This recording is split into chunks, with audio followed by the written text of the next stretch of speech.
Fala pessoal, bem-vindos a mais um vídeo aqui no canal. E nesse vídeo eu quero dar continuidade ao que eu falei no vídeo anterior sobre as pessoas que estão indo embora do Brasil.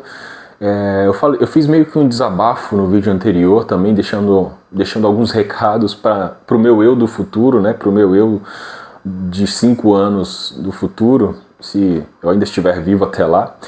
O futuro a Deus pertence, né? Mas se eu estiver vivo até lá, eu deixei uma mensagem no vídeo anterior, algumas mensagens para o meu eu do futuro, não sei se vocês assistiram aí, e eu falei sobre a falta de perspectiva de continuar aqui no Brasil, sabe? Do quanto que a gente se mata de trabalhar aqui no Brasil e para conquistar o que as pessoas conquistam de maneira mais fácil lá fora. Não que eles não trabalhem lá fora, mas a sensação de você estar sendo sugado, sobrecarregado por um Estado completamente inchado, pesado, o que é o Estado brasileiro, com uma carga tributária que assim, é inflada, que até citei o exemplo, né? Você vai no supermercado ali, cerca de 40% da nota fiscal é imposto. É ICMS, é imposto estadual, imposto municipal, imposto federal. Você vai abastecer seu carro, enfim, falei sobre isso, você vai comprar um carro, você paga 2, imóvel, você paga 2, às vezes 3, né, por conta do imposto, por conta da taxa de juros, enfim.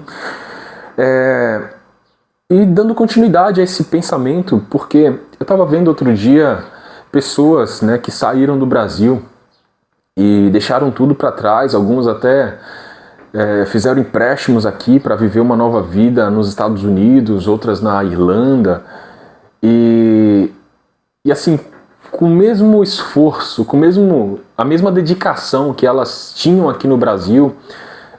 Tem um cara que eu acompanho, que ele é motoboy lá na Irlanda, ele era motoboy aqui no Brasil, e hoje ele vive uma condição de vida assim, 10 vezes melhor do que ele vivia aqui no Brasil, com o mesmo esforço. Não é que hoje ele é rico na Irlanda, ele continua sendo um pobre na Irlanda, mas um pobre irlandês tem uma condição de vida muito melhor do que um pobre brasileiro. O brasileiro pobre é considerado um miserável lá fora. O nosso poder de compra é ridículo. Não à toa, quando um americano vem para cá, ele fala, nossa, esse país é muito barato de se viver. Mas não é que o Brasil é barato de viver. É que o poder de compra do brasileiro é ridículo. A nossa moeda é ridícula, o real é ridículo, comparado a moedas de países desenvolvidos, como o próprio dólar, ou até mesmo o euro. E se for comparar também o poder de compra de alguns dos nossos vizinhos aqui, como o paraguaio, o argentino eu não vou falar muito porque a esquerda destruiu a Argentina. A Argentina era considerado um país de primeiro mundo aqui na América do Sul, era como se fosse um país europeu na América do Sul, e a esquerda destruiu a Argentina. Hoje o poder de compra do argentino ele é praticamente igual ao poder de compra de um brasileiro. Mas um uruguaio, paraguaio, o chileno, o salário mínimo no Chile é em torno de 3 mil reais. Se a gente for converter para reais, em torno de 3 mil reais o salário mínimo do Chile. Tanto que quando o brasileiro vai fazer turismo no Chile, a gente fala, nossa, é caro fazer turismo no Chile. Mas não é que é caro fazer turismo no Chile, é que a nossa moeda é ridícula. A economia do Brasil é ridícula. O nosso poder de compra é ridículo. Você vai no supermercado, você deixa no mínimo 1/3 de um salário mínimo no supermercado. Isso se você não tem uma família grande. Eu vou dar um exemplo da minha família, que atualmente somos apenas minha esposa e eu. É mais do que 1/3 do salário mínimo que nós deixamos todas as vezes que nós vamos no supermercado. É 600, 700 reais para uma família de 2 pessoas. Então imagina, a família média brasileira tem 3, 4 pessoas. Como que as pessoas vão viver num país assim, com salário mínimo de R$ 1.518, se eu não me engano, sendo que só no supermercado você deixa R$ 700, R$ 800. Isso é poder de compra? É por isso que eu falei que no início do vídeo anterior, que eu ia falar sobre viver no Brasil ou sobreviver no Brasil, porque no Brasil a gente sobrevive.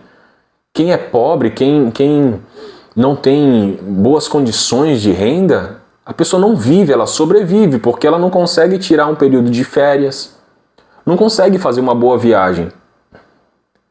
Até consegue, né? Vamos recalcular a rota aqui. Até consegue, mas a pessoa viaja uma vez a cada 5 anos. Isso é viver? Você trabalha 5 anos da sua vida para juntar um dinheiro e no final do 5º ano você fazer um período de férias, um passeio, e muito provavelmente você vai parcelar as passagens de ônibus, de avião, ou vai pagar no cartão de crédito em algum restaurante, na hospedagem.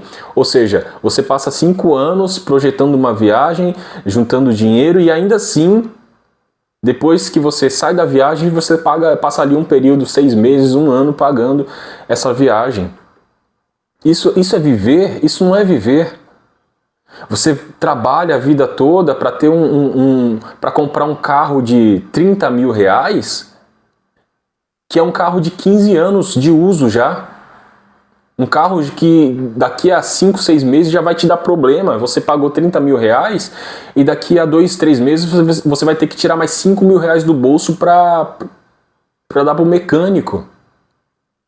Sendo que nos Estados Unidos, por exemplo, ou em outros países, Irlanda, Chile, Uruguai, que as pessoas têm poder de compra melhor, a pessoa com 30 mil moedas, vamos falar assim, né, com 30 mil moedas, com valor relativo ao valor em reais, ela vai comprar um carro de no máximo 5 anos de uso, um carro decente, com $30 mil. Não vou falar. Pesquisa você, com $30 mil, o que um americano compra com $30 mil em termos de veículos, de carro. Coloca aí na internet. Aí você vai dizer se eu estou sendo exagerado ou não. Ou melhor, americano você tá chutando o pau da barraca. Um chileno. O que um chileno compra de automóvel com $30 mil? Ou então, vamos lá, com R$30 mil, que carro você compraria no Chile? Ou no Uruguai, ou no Paraguai? Com R$30 mil. Nem precisa converter, tá? Com R$30 mil, o que você compraria no Chile em termos de automóvel? No Uruguai, no Paraguai, até mesmo na Argentina, que o imposto é muito menor do que no Brasil. Então, quando eu falo sobre poder de compra, é isso, cara. É isso. Eu estava vendo um vídeo de uma moça, uma brasileira que vive no Chile hoje. Ela gasta em média, em termos de reais, R$700, R$800 por mês de supermercado. É mais ou menos o que eu gasto aqui. É ela e a filha dela. Só que a diferença é que lá o salário mínimo é R$3 mil e aqui o salário mínimo é 1.518, ou seja, aqui é praticamente a metade do salário mínimo de lá. Então o esforço, né, o tempo que um chileno, por exemplo, trabalha para poder adquirir um bem, nós precisamos trabalhar o dobro. É disso que se trata. Se você trabalha 20 anos aqui no Brasil, em um determinado setor, né, como eu falei no vídeo anterior, há 20 anos, mais ou menos, eu trabalho na construção civil. Meu pai há mais ou menos 40 anos. E o que nós conseguimos conquistar no Brasil, nesse tempo de trabalho, nós já teríamos conquistado o dobro disso em outro país, que não tem uma carga tributária tão alta, que não tem os juízes da Suprema Corte, não tem o judiciário mais caro do planeta e ao mesmo tempo é o judiciário mais ineficiente do planeta. Nós temos o judiciário mais caro e ineficiente do planeta, nós temos o legislativo, que é Câmara, Senado mais caro e ineficiente do planeta, nós temos o executivo mais caro e ineficiente do planeta. Como que a gente vai conseguir viver, ter qualidade de vida num país como esse? Onde eu compro um celular e eu olho na nota do celular 60% de imposto. Você vai comprar uma blusinha num site chinês, né, que a qualidade já não é lá essas coisas. Aí você compra essa blusinha 100% de imposto. A taxa das blusinhas. Que o governo dizia que não, era fake news, né? No fim das contas, você que acreditou na palavra do governo, tá aí, seu atestado de trouxa. Trouxa é uma palavra torpe? Acho que não, né? Eu evito falar algumas palavras porque eu sou cristão, enfim, e algumas pessoas já me falaram, eles dizem, você é muito agressivo na forma de falar, né? Mas, cara, sinto muito. Eu via Paulo também ser agressivo, né, em suas escritas, né? Até Jesus se revoltou em alguns momentos e foi agressivo. Nós somos um povo pacífico, mas não somos um povo passivo. Entendam essa diferença, né? Aliás, esse é o problema do brasileiro. O brasileiro, além de ser pacífico, ele virou passivo. Passivo é aquele cara, aquela pessoa que aceita tudo que vem pra ele, ele vê que a coisa não tá legal, mas tá bom, vamos seguir a vida, né? Ele é passivo, ele só recebe as coisas, né? As coisas vêm e ele absorve, né? Esse é o problema do brasileiro, porque o brasileiro ele se acostumou a ser passivo a ponto de nós estarmos em um ponto de não retorno. Parece que o brasileiro não consegue sair desse ponto de passividade. A gente não consegue reverter, né, um ponto de não reversão. A gente não consegue reverter essa passividade do brasileiro, cara. A gente vê Brasília enfiando imposto goela abaixo no nosso bolso, tirando o dinheiro do nosso bolso de forma assim agressiva. E cara, a gente não vê o povo mais indo pra rua. Por muito menos lá os nepaleses literalmente tacaram fogo no país. Agora parece que foi na Bulgária que aconteceu algo do tipo. Tudo bem que a gente fez algo parecido lá em 2015 ou 2016, lá, que o pessoal falava que por causa do aumento de 20 centavos na passagem, né, aí daquilo ali surgiu um movimento que foi gigantesco, tomou o Brasil, mas de lá pra cá, não vai mudar, vamos voltar à passividade. Hoje nós temos pessoas que foram presas, condenadas a 14, 17 anos de prisão porque estavam no lugar errado na hora errada. Não porque elas cometeram crimes hediondos. Tem uma mulher que foi condenada a 14 anos de prisão porque pichou uma estátua com batom. 14 anos de cadeia para essa mulher. Nós temos um presidente, um ex-presidente que está preso hoje. Estou gravando aqui, hoje é dia 21 de dezembro de 2025, final de 2025. Um presidente que está preso não é por corrupção, não é por nada. Ele nem como que se fala? Ele não foi nem dito como... Ele não foi nem acusado oficialmente, não tem nem acusação oficial contra ele. E o cara foi condenado a trocentos anos de cadeia. E o atual presidente, que anteriormente havia sido condenado com trocentas provas de corrupção, foi condenado em várias instâncias, né? O presidente que está preso atualmente foi julgado no STF, que não era a corte que deveria julgá-lo, né? O presidente anterior, que estava preso, foi condenado em dezenas de instâncias e com centenas de provas contra ele, delações premiadas, confissões, né, dinheiros devolvidos. Devolveram dinheiro da corrupção porque eles reconheceram que teve corrupção, então vamos devolver, né, para amenizar as penas. E o cara foi solto pelo STF, que era inimigo declarado do presidente que agora está preso, né, e foi preso porque o STF prendeu esse cara que o próprio STF considerava ele como inimigo. Essa é a situação do Brasil hoje. Ficou meio maluco o raciocínio? Pois é, esse é o Brasil hoje. Então, assim, ir embora do Brasil não é apenas uma opção. É a melhor opção e para muitas pessoas talvez seja a única opção. Eu sinto muito em dizer isso, cara, porque eu nasci nesse país, eu sou filho dessa terra. Eu queria muito que o meu Brasil fosse padrão nos Estados Unidos, sabe? Ah, você é paga-pau de americano. Não é que é paga-pau de americano. Os Estados Unidos tem muitos defeitos, né? A gente vê, tem crimes que acontecem lá, enfim, tem envolvido com muitas guerras, terrorismo, né? Putz, espero que o YouTube não dê um ban nesse vídeo só por causa dessa palavra, né?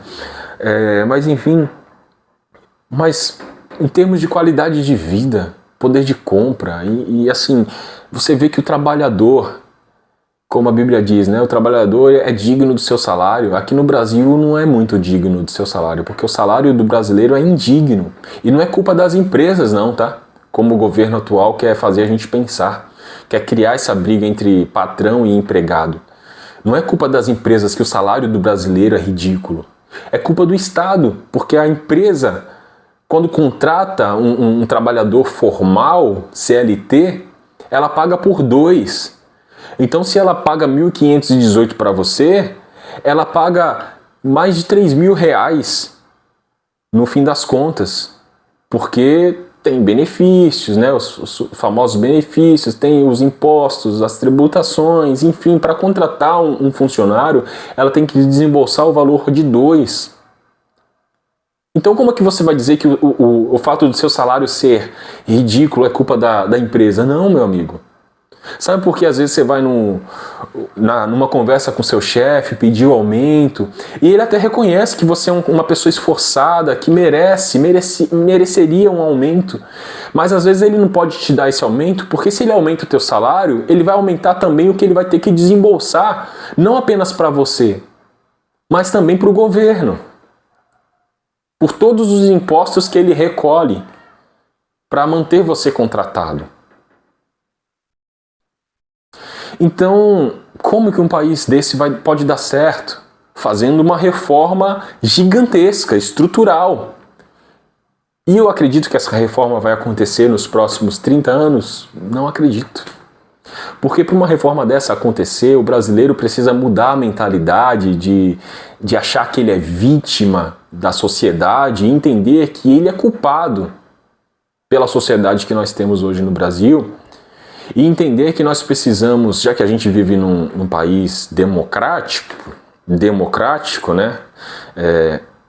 Porque nós temos uma Suprema Corte que, enfim, usurpou todo o executivo, todo o legislativo, mas como supostamente nós vivemos num país democrático, o brasileiro precisa entender que ele precisa colocar pessoas no Congresso que aprovem leis que vão, olha só, eu vou ter um monte de hate aí agora, aprovem leis que vão contra os benefícios que a gente está acostumado a receber aqui no Brasil.